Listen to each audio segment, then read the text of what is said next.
Have you ever heard someone say racism is just people being mean? Maybe they picture someone yelling a slur or refuse to see it as more than isolated incidents between individuals.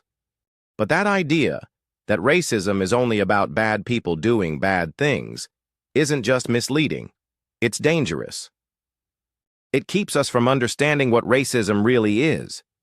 Here's the truth. Racism is a system. It's bigger than individual actions or words. It's baked into the very structures we live under every single day. Let me break it down. A system is like a set of rules and routines. It's how things are organized and how decisions get made. Think about a school or a workplace.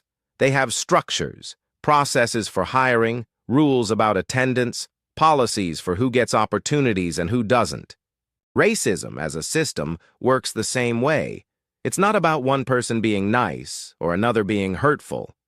Instead, it's about patterns that favor one racial group while systematically disadvantaging others. Take housing, for example. For decades, policies in the United States, like redlining, prevented black families from living in certain neighborhoods or accessing fair loans. That wasn't just one bank acting unfairly. It was an entire web of laws, practices, and assumptions that worked together to produce unequal outcomes. And the effects are still with us.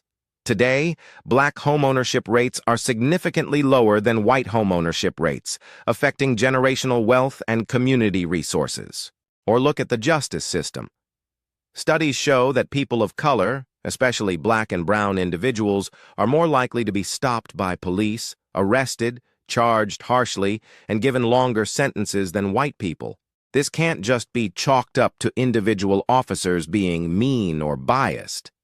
It reflects a system of policing, laws, and sentencing that produces predictable, disproportional outcomes along racial lines. When we say racism is a system, we're talking about how policies, institutions, and norms work together to create and maintain these inequities.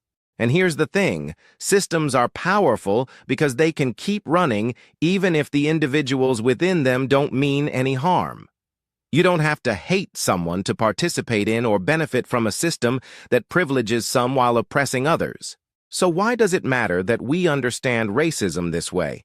Because if we see racism as just mean individuals, we end up focusing on punishing people or trying to change hearts, but the system stays intact. To dismantle racism, we have to look beyond individual actions and address the structures and policies that allow systemic inequities to persist.